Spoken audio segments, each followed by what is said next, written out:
आज 1 अप्रैल है और आज से नया वित्तीय वर्ष भी शुरू हो गया। आज वही हुआ जिसके केबीसी न्यूज ने कल संभावना जताई थी।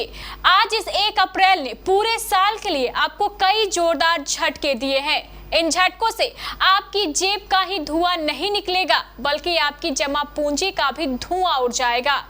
झटका भी एक नहीं, दो भी नहीं, बल्कि 12 झटके। क्या है ये झटके और कैसे इससे बचना है, आइए थोड़ा ध्यान से समझिए। 1 अप्रैल से नया फाइनेंशियल ईयर शुरू हो चुका है। इसी के साथ आम लोगों, बैंकिंग और ऑटोमोबाइल सेक्टर से जुड़े कई बदलाव होने जा रहे हैं। आज से गाड़ी खरीदना और हाईवे पर सफर करना महंगा हो गया है। इसके अलावा अगर आप क्रिप्टो करेंसी में पैसा लगाते हैं तो इससे हुए मुनाफे पर आपको 30% टैक्स देना होगा।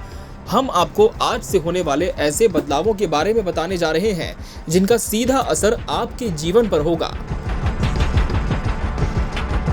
नेशनल हाईवे पर सफर करना महंगा हो चुका है।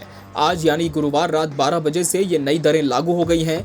भारतीय राष्ट्रीय राजमार्ग प्राधिकरण ने टोल टैक्स में 10 से 65 रुपए तक की बढ़ोतरी की है। छोटे वाहनों के लिए 10 से 15 रुपए, जबकि कमर्शियल वाहनों के लिए 65 रुपए तक की बढ़ोतरी की गई है।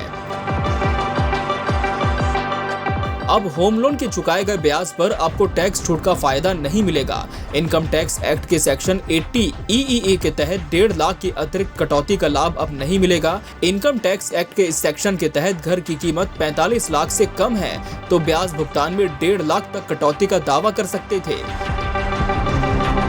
ये कटौती या छूट धारा 24B के तहत मिल रही 2 लाख रुपए की छूट के अलावा थी, जो अब नहीं मिलेगी।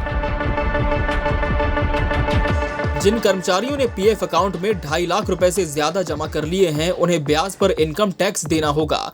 टैक्स कैलकुलेशन के लिए अमाउंट को 2 हिस्सों में बांटा जाएगा। एक में छूट वाला योगदान तो दूसरे में 2.5 लाख रुपए से ज्यादा का योगदान रहेगा, जो टैक्सेबल होगा। सरकारी कर्मचारियों के लिए ये सीमा 5 लाख रुपए रहेगी। पैन को आधार से लिंक करने पर अब पेनाल्टी लगेगी। ये 30 जून 2022 तक 500 रुपए रहेगी। इसके बाद 1000 रुपए पेनाल्टी देनी होगी। 31 मार्च 2023 के बाद भी लिंक न करवाने पर पैन नंबर निष्क्रिय हो जाएगा। टाटा मोटर्स की गाड़ियों की कीमतों में 2 से 2.5%, तो वहीं टोयोटा किर्लोस्कर मोटर ने भी अपनी गाड़ियों की कीमत 4% तक बढ़ाने का फैसला किया है। इसके अलावा मर्सिडीज बेंज इंडिया अपनी सभी कारों के दाम बढ़ाने जा रही है। BMW भी 1 अप्रैल से अपनी सभी कारों की कीमत में 3.5% की बढ़ोतरी करने जा रही है। इस वित्तीय वर्ष की मार दवाइयों पर भी पड़ी है। करीब 800 लाइफ सेविंग ड्रग्स के दाम 10% तक बढ़ेंगे। इसमें एंटीबायोटिक से लेकर पेन किलर जैसी जरूरी दवाएं भी शामिल हैं। ये सभी दवाइयां शेड्यूल दवाइयों की श्रेणी में आती हैं, यानी जरूरी दवाइयां होती हैं। वर्चुअल डिजिटल एसेट्स या क्रिप्टो पर 30% टैक्स लगेगा। किसी व्यक्ति को क्रिप्टो करेंसी बेचने पर अगर लाभ होता है तो उसे उस पर टैक्स देना होगा। बिक्री पर 1 जुलाई से 1% TDS भी काटा जाएगा। अब म्यूचुअल फंड में निवेश के लिए भुगतान चेक, बैंक ड्राफ्ट या अन्य किसी भौतिक माध्यम से नहीं कर पाएंगे। Mutual fund transaction aggregation portal MF utilities 31 मार्च 2022 से चेक, डिमांड ड्राफ्ट आदि के जरिए पेमेंट सुविधा को बंद कर चुकी है। आज से म्यूचुअल फंड में पैसे लगाने के लिए आपको सिर्फ UPI या नेट बैंकिंग के जरिए ही भुगतान करना होगा। साल 2022 के बजट में वायरलेस ईयरबड्स में इस्तेमाल होने वाले कुछ पार्ट्स पर इंपोर्ट ड्यूटी को बढ़ाया गया है। ऐसे में प्रोडक्शन कॉस्ट बढ़ जाएगी, जिसके बाद सभी ब्रांड्स अपने ईयरबड्स की कीमतों में इजाफा कर सकते हैं। इसके अलावा हेडफोन के डायरेक्ट इंपोर्ट पर ड्यूटी को बढ़ा दिया गया है। इसका सीधा मतलब यह है कि ग्राहकों के लिए अब हेडफोन खरीदना भी महंगा पड़ने वाला है। इसके अलावा सरकार ने कंप्रेसर में इस्तेमाल होने वाले पार्ट्स पर इंपोर्ट ड्यूटी बढ़ाई है। इसके कारण अब देश में रेफ्रिजरेटर भी महंगे हो जाएंगे।